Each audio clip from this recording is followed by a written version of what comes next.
So before we get into the new album and all that jazz, do you guys remember the first time you picked up an instrument? Can you recall? It had to have been this mini Ovation acoustic guitar that my mom just had lying around cause she wanted me and my brother to play. So she just had it. It was like a kid-friendly, kid-sized guitar, and it had to have been that.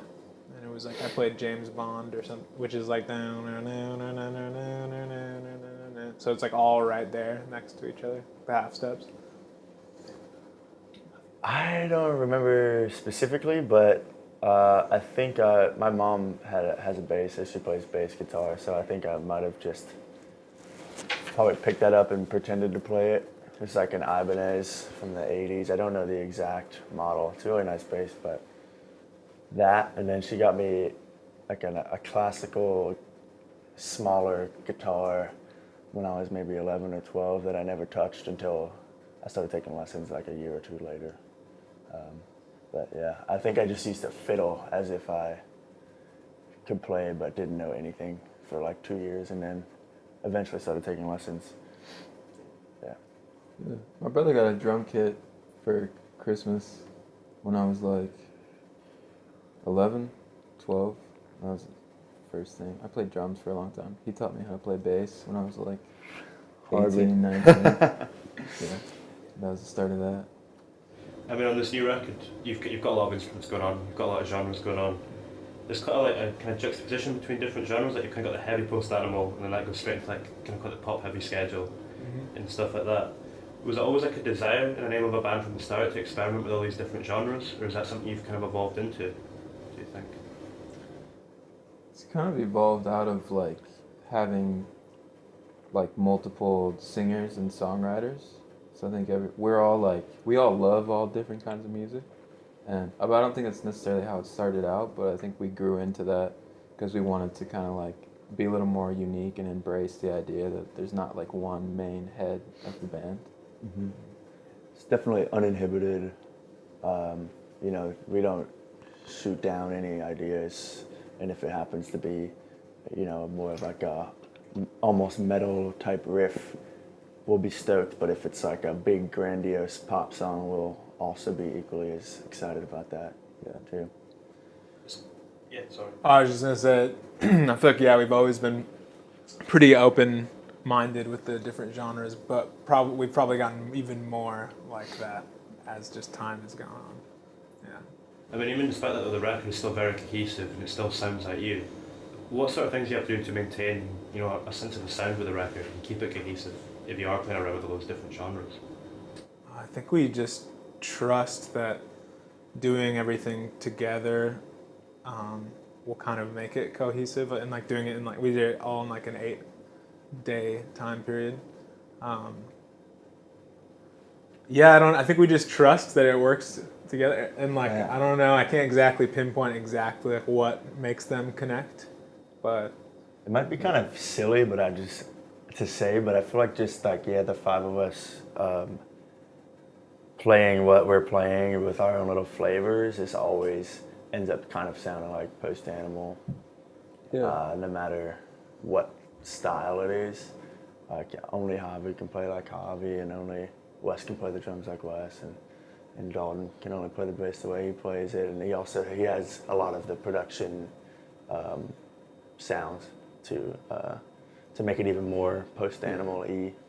So, recording it the same way every time is usually the easiest way to make sure it's all going to sound somewhat similar. Definitely sounds like the same band in the same room, and the songs are like super different. But I think we also like there are constants. Like most of the bass tones and like the drum sounds, all those kind of things are the same. I mean, in terms of recording of it, how did the record start to take shape? Because it almost sounds like a live set in some ways. The album has a flow to it. Did it start with one song and kind of build out from there, or how did that process sort of begin? We went and jammed at Javi's friend's parents' place by the river in Minneapolis. Not by Minneapolis. Where is it? Yeah, it's a city called Marine on St. Croix, which is a weird city title, but yeah, it's on the border of Wisconsin and Minnesota. That's right on the St. Croix River. Yeah, we went there and just jammed a bunch for like a week and put some demos down. It's interesting that you said like the aspect of live show, because I feel like that's how we want to convey ourselves, is that we like to play live, and that's our favorite way to play. Is like play a show. I mean, not that we recorded everything live all together, but to try and transpose what a live show of ours might sound like onto the record was one of the intentions. Not the main intention, but one of them, yeah. Kind of limit ourselves in a way to try to make sure we can do pretty much the same exact thing when we play it live. You hear some records that are like, sound really crazy and cool, but it's like, to do that without just playing tracks live would be really difficult. So I think our stuff is like a little drier.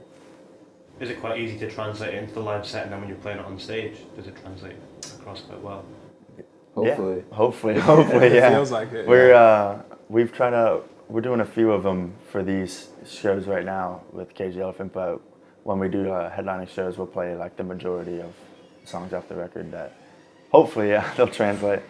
We took some steps, bought a couple of extra keyboards and to try and get the like exact sounds that we wanted, and have like some more people multitasking now. Like Dalton and Jake both have to play multiple things, which hopefully is fun for them. But yeah, it's so much more fun, for sure. I mentioned the pop elements of the record earlier on as well. I mean, in the past you've kind of had stuff like Ralphie, you know, where you've kind of touched on it, it's been a bit poppy. But it really feels like on this album there are songs in it where you kind of go full out. What do you think it was that kind of pushed you in that direction, and at what point did that start happening in the process? We just kind of stopped caring, I think. We stopped caring about like being like this cool like psych rock band, and instead just like made music that was fun to make and sounded good to us. You know? I think it's like there's a lot less limitations on where we were willing to go, and that's like the same as like the like In a Paradise. There's like a crazy metal solo Javi plays that's like, it's just farther in that direction than we've ever gone. Wes said something, he like gave a quote one time, it's like we wanted to go as far in every direction as we possibly could. And yeah, just trying to be confident about like doing all these different things, you know. Why like hold back? I mean, the first song of the album as well is kind of more of an example of psych rock stuff, and it sounds massive, which a lot of the other stuff is as well, so does this album. When you were kind of coming up, was it ever difficult to translate how big you sounded in like the small venues when you were kind of on the rise? I think we just turned everything up. we got a sub synth, so that kind of amplifies the sound. Dalton pretty much just lets the venue have it with that. If they're willing. If they're willing, yeah. If they have the sub to handle it. I mean, that's like our favorite thing, is to just hopefully fill a room with sound, you know? It doesn't matter if it's big or small, as long as it all transfers over, you know? And I mean, as you've kind of grown, you've gotten bigger, have you found it's easier to translate what's in your mind and kind of get that out as you've kind of gotten access to better equipment and you're working in the studios and stuff? Yeah, definitely. I think we're all just getting better at like dialing in exactly what we want. And I think just as, you know, time goes on, we discover more, you know, synths and sounds, pedals, you know. We just like to experiment with many different tools like that to make new sounds. So I think that, just as time goes on, it expands naturally. And you recorded the first album at a lake house as well. What kind of role does the location of where you create an album have, like, impact on the sound of it? That was like, we made that one in the summer. And it was a very sunny week, and we were like jumping in the lake a bunch and like swimming and tossing frisbees and Very easygoing. Yeah, it's easygoing, which I feel like you can kind of feel that on Castle. Yeah. kind of silly. Yeah. And Yeah.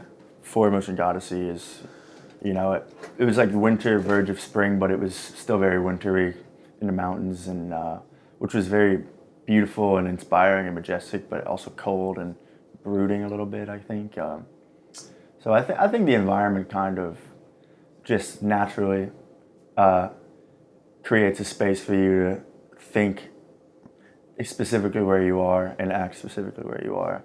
And we also came into it with a little bit more of an emotion behind the material. So it just kind of went hand in hand where we were. It was really a comfortable place to do that as well. I mean, in terms of like location in your head as well, do you have to be like in a certain mind space to kind of write the album, a certain headspace to write music and create it? I think being prepared to a certain extent helps. So the more preparation there is, the less nerves there are. And the more you can let go and get a good take, or help facilitate a good, open, creative space for people to perform their best. Mm-hmm. And, What do you think is more important to you musically, creating things or experiencing things? Like important in life to you when you're creating music?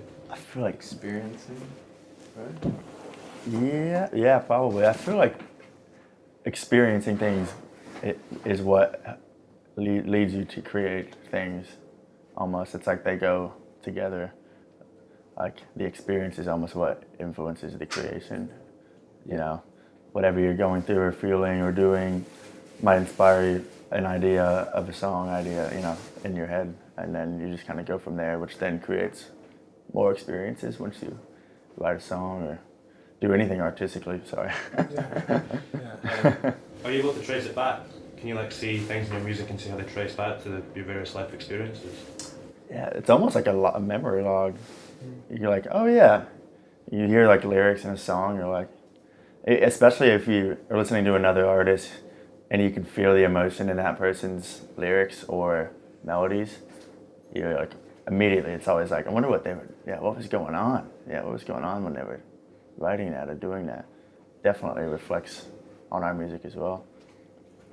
With Castle, it was like before like record labels or touring or any of that, like before anything happened with Joe either, we were all just like very like regular, kind of like fun-loving Yeah, happy-go-lucky. Yeah, we were like total kids, just like having a fun time making music. And I think now when we listen back, it's like, the newer album is like a lot more serious and deals with like emotional, like, like complexities, all that kind of stuff. But that one was like just straight fun for the most part. A lot of the lyrics on that album are like very, almost like funny. Like you can really laugh at them, and that's like kind of the intention. Does that ever come through when you're on stage as well? Like say you're playing the newer songs, do you kind of feel the darkness of them a bit more when you're performing them live? I mean, same with the first album, do you feel like the happy-go-lucky more when? Yeah. Yeah. You can feel the moodiness in the newer stuff. And I can like see that affect the people who are watching it. Not in like they're like, it's just a different way of like receiving, it's less lighthearted. It's a little more heartfelt, and you can just see that in people's faces as they receive it. I've got one left to round up. It's a bit more of a general one. Yeah. What's your most rock and roll moment so far? What's the what, sorry? Most rock and roll moment. They were in LA. In LA, when we toured almost a year ago, there was like a kid in the crowd who was like holding up a sign that said like, "Let me play guitar during you were not there." And Jake gave him his guitar, and this kid like comes up. Just played the whole song? Yeah, he had like post-sandwich shirt on. He's like just totally shredding. And like he's right next to me, and I turn and look at him, and like gives me such like an elated look. I was like, and Jake crowd surfed during the whole song. Yeah, that was so fun, so sick. The kid was like doing like, he had all the moves. He was like doing the power stance, and he'd like hold his guitar and do like this while grimace thing. Crazy. Yeah, Kinda. he had like skin face. Like. Yeah, that was probably the most like, whoa! I can't believe someone knows a song of ours on guitar. Last night was very rock and roll, just to be able to like play our first show with Crazy Elephant at such a like big venue with so many people there. It's like it was crazy, you know. Yeah, I think that kid in LA was kind of a surreal rock moment. That's fine. Nice to wrap up. Yeah. Yeah, thanks guys. Cheers. Yeah, thank you so much, man.